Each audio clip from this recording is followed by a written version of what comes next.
Inilah generasi dengan Yesus Kristus pun di fakir dalam sekali kapsul fabrikasi Vatikan masa sekian ini Vatikan fulana sama yang sekali dari Vatikan saya dan Yesus Kristus di fabrikasi sekali sudah mau saya terima kasih dengan sama Fanai menapakirkan fabrikasi Vatikan menukatin mitukan hari manusia telah menemukan suatu bahwa difak Fanai mau apa dengan non Yesus Kristus dan non dimanca bayu punanai karena punanai alana film apa yang kamu mau saya faham mengenai family dia kan family masalah katanya dia lebih mengenal Yesus. Amin. Apa maksudnya? Ini semuanya? Iya. Jadi lafaz saya pun selalu adanya waktu salah satunya apa sih? Semakin yang ini adalah di yang buat skin misalnya di luar bayi masa gereja itu seluruhnya yang buat skin di fulana itu Yesus yang buat sesakannya dan dari masa dari sini selatan dari masa kita masalah di fana kali sekian yang difakada anggap untuk difakada mereka yang bisa kapan tadi artinya kita di fana kali sekian kita di fana kali itu ya sekian saya masalah mana informasi yang guna bayi fana kali jika figura di kita memfaham yang dimaksud juga sedih anjiman seimbang pina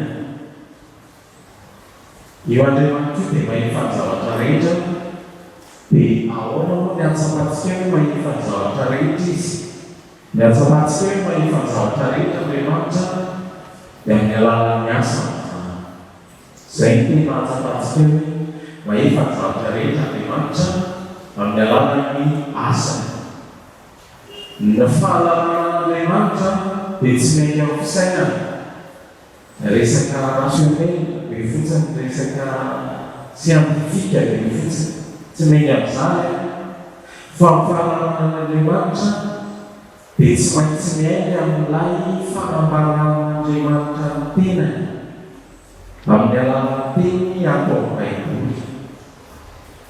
Jika saya melakukan sekali seperti yang dimaksud baik dari istri, nyaman sekian dari macam pilihannya sama dari macam tina dari jelasnya yusan tina yang jadinya Kristiana Yahudi fakta dari macam dari fakta dari simplicinya ini fantasi dari família saya ini relação dari isinya fantasi yang diri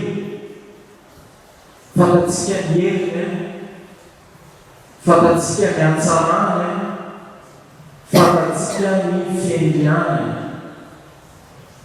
aí também dia pina pulava e quando ia todo isso de Dieu Nifanya berbeda dengan Yesus dan cara inferiornya yang yang macam sani fifeza ali aifa sahaja Islam orang boleh sangat sampai aifa sahaja Islam yang berkumpul di misy zavatra vitsivitsy rehetra fito zay oraisika fito fa maro tena mbola betsaka izy a fa zany moa zany tsy rehefa tonga ny trano areo dia afaka mandinika an'ireo perikeo fa tamin'ity volany ity dia nahita roahevitra samihafa tamin'ny toviteny fa ireto zavatra ireny kosa dia roahevitra lehibe zay azotsika dinihana ao anatin'ity roahevitra ity. Ny voalohany dia hoe ny mahandriamanitra azy mahita zavatra rehetra tompo amin'ny mahandriamanitra azy tena lay identiterany mahandriamanitra azy mihitsy zany no tokony ahafantarantsika fa mahita ny zavatra rehetra izy. Zany dia azo fanafina voalohany indrindra amin'ny anarana ny maha izy azy ny anarana haitsika tsara fa ny anarana rehetra dia mirakitra toetra rehefa mba mametaka anarana zanaka dia atao tsara ny anarana zanaka fa lasa mitondra toetra mametan'olona zany rehefa manambara dia saintsainy tsara atao hoana ny anarana zanaka fa raha vao io ny ratsy dia manahaka ny any toetran'le zaza ka dia tsara fa le toetran'Andriamanitra zany zao dia azontsika laina amin'ny anaran'Andriamanitra. Iza moa ny anaran'Andriamanitra zay fantatsika? Jehova Yahvé.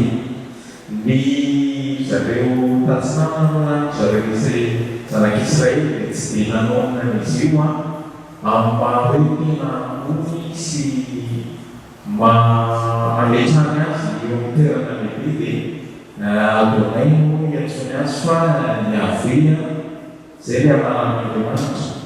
Hitantsika ao ny Exodosy fatelo ny fahetatra amin'ny folo. Io Yahvé zay anaran'Andriamanitra nisehoan'Andriamanitra tamin'ny sesio raha naniraka azo any Egypte izy mba hanapaka ny zanak'Israely. Dia io zany dia milaza voalohany indrindra ny fisian'Andriamanitra. Fisina milaza ny fisina tsy ny fisian'Andriamanitra ihany fa ny fisim-piainana. Izao zay izy izay ka ho mangak'izay. Tsy manam-pahatabelana ny fisian'Andriamanitra, tsy manam-petra ny fisian'Andriamanitra. Ary ilay Andriamanitra mihitsy no tsy manam-pahatabelana. Le raha mianatra antsika dia ria mo aina finikatra ria ampolisina finia amin'ny matematika dia tena hoe tena izao rehetra tena hoe zavatra rehetra eo amin'ny fiainantsika. Ny hevitra io dia hoe verina entra na ria amin'ny any amin'ny fanekena vaovao zay mbola ho hitantsika. Dia io le fisian'Andriamanitra io dia mifamatotra ihany koa amin'ny famoronana. Amin'ny famoronana zay nataony zany hoe izy zany no misy izy tsy manam-petrika fa izy koa no tompon'ny fiainana. Zany hoe tsy misy fiainana raha tsy Andriamanitra. Dia izay no mahefa ny zavatra rehetra, tompony zavatra rehetra azy. Izy no tompon'ny fiainana, izy no tompon'ny tantara eo amin'ny fiainana zao tontolo izao. Tsy hoe ny fiainan'ny olona ihany fa ny fiainana zao tontolo izao. Raha resantsika hoe izy no mpamorona dia izy zany no fototra loharan'ny fiainana, loharan'ny fitahiana. Ary zany mahatonga mpandinika milaza ary mandinika ny soratra masina amin'ny fanekena taloha isika dia milaza ny mpandinika hoe ny fankatoavana ihany no miteraka fitahiana. Fanehoana zay dia mivarotra oza. Ianao zany lalana aloha ihany no alianao ary tena hitany expérience teo amin'ny fiainan'ny zanak'Israely zany. Rehefa nakatory zanak'Israely, rehefa nakatory patriarka zay niaina tamin'izany fotoana dia mahazo fitahiana izy tonga mifanana nahazo zanaka. Hitantsika le peritopa hoe le iza moa ny le niteraka zany fotoana tsy possible tsy possible intsony eo amin'ny fiainan'olombelona.